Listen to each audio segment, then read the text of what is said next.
are so sorry for your loss and really appreciate you talking with us tonight. Thank you. Thank you for your condolences, for your thoughts. I appreciate you inviting me here. We so appreciate you talking with us. And I want to start off by sharing with our viewers a portion of your Instagram post from Christmas. In it, we see you with your two boys, and you say, "For every man considering to take another man's life, think of the holes you will tear in the heart of their family. Think of the hole that will be torn in your family's heart if you were the victim. Premature death hurts deep, robs family of their future." As a woman and as a mother, how have you been able to navigate these past few weeks?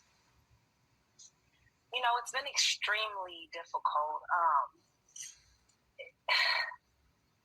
Just having to pick up, the pieces and to find the strength for my children, most importantly, to me, because that is the one thing that Adolph and myself, that we felt we had a duty to them, to really protect them, to raise them, to just do so much for them and together, and now that he's no longer here, it's just very tough for me to be strong for them, and also be strong for myself, because he, Adolph, that was my soulmate. And when I say they stole my future, it's like, it has taken a long time to iron out the kinks, being with a celebrity, someone who's very busy, that's on the road a lot, and family kind of, can take a back seat. But he finally, made the sacrifices and was present. And we were doing things like, planning our wedding, having a surprise wedding to celebrate with our family and our friends. And after being with him almost a decade and getting to that point where we can cement our love, celebrate our love story with the people that we love most, our children, that's been taken from me. And to find strength in it all is very, very difficult for me. We can understand why. And the public, of course, knew him as young Dolph, but as you just said, he was your life partner, your soulmate. What was Adolph, the man, like that you knew? The man behind closed doors that despite that public image who you knew privately? He was a very charismatic, compassionate, kind-hearted soul. He was gentle. He was a great, awesome father. I mean, like an older lady asked me once, like, if your son turned out to be the fitting image of his father, would you be proud? Would you be happy? And I immediately, without even thinking twice, said yes. Because despite what his music may say, like the person that he is, the person that I met, the person that I fell in love with, it was just a very solid, moral person. And just months before young Dolph was killed, you started a campaign called Black Men Deserve to Grow Old, which you created it in honor of your brother. The mission is to support families who have lost their husbands and fathers due to violent crime. Have you been able to find support within the same community that you created in order to help you get through this time? Honestly, I have. I give honor to God in this, because I had no idea that, me putting this campaign together to help my brother's family and the other families that have been affected by such, violent crime, I didn't know that I was also preparing for my own journey.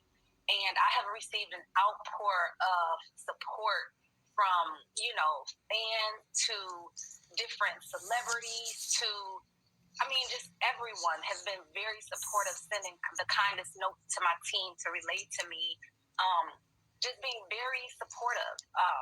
And I just appreciate it so much, because it's that community support that I know that I need to just keep me uplifted. From your perspective, what can be done in order to stop this cycle of violence, especially in the Black community?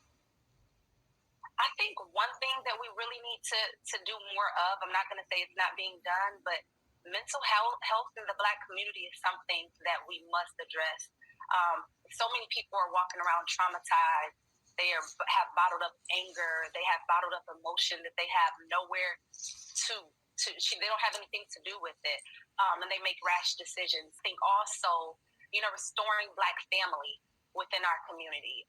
There are a lot of broken homes. There are a lot of misconceptions as to the roles that parents, moms, and fathers that they play.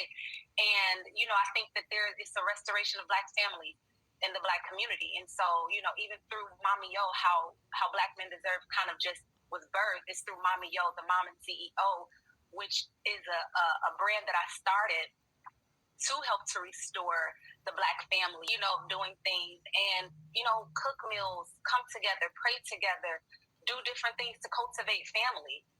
Mommy CEO, certainly a lot of mothers out there can relate to that feeling that they are already in that role and beyond. And lastly, I'm just curious if you have a favorite song of his, and if so, would you mind sharing what it is and why it's your favorite? I actually have two, and they're both my favorite because I call them my song. I feel like, he was speaking to me, he was speaking about me. And the first would be Forever. It's Young Dolph featuring T.I. And the second would be You Got It. It's Vito featuring Young Dolph. And so those are my favorite songs. Your songs. My songs. All right. Mia Jaye, may you continue to find the strength for you and your family during this time and beyond. And we thank you so much for your time tonight. Appreciate you joining us. Thank you so much for having me. Yeah, I appreciate it.